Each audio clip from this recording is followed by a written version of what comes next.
It sucked to be his nurse, but I had to step out of that role of being his nurse and to be his wife. My name is Michele Hettler, and I am a nurse case manager at Nascentia Home Care. My husband, at 33, passed away from cancer.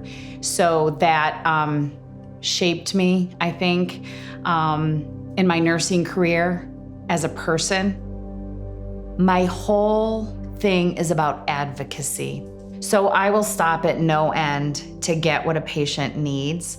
And with my husband, when he was diagnosed, it took forever. It was like a mysterious disease. Healthy, athletic.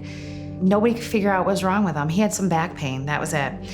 And we ended up having a CT scan done with contrast. And he saw a mass this big, cantaloupe size, sitting between his spine and his internal organs.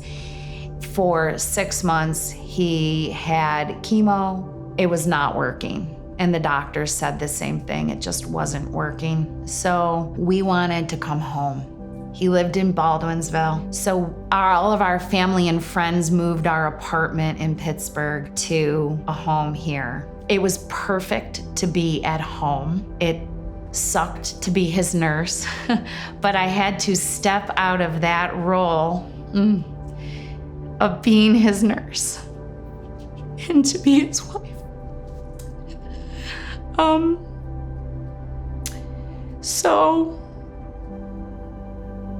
the hardest thing was to have hospice come in, and he never had an unkind word to anyone. So grateful for everything he had. And I always said to him that whatever you need to say, and that's why I always say to my patients, whatever you need to say it. It doesn't matter at this point. Whatever letters you want to write. He wrote his 3 nieces and nephews letters. He wrote his dad and his mom a letter. He wrote me a letter. He died in October, so he pre-set up Valentine's Day flowers, and he pre-set up birthday flowers for me. He did all that because that's what you do as a husband. We saw him each day get weaker, and then he just knew, and you could see the life drain out of him. And he called his dad and he said, Mom and Dad, I would like you to come over. And I sat with him, and he passed at 9:01 that evening.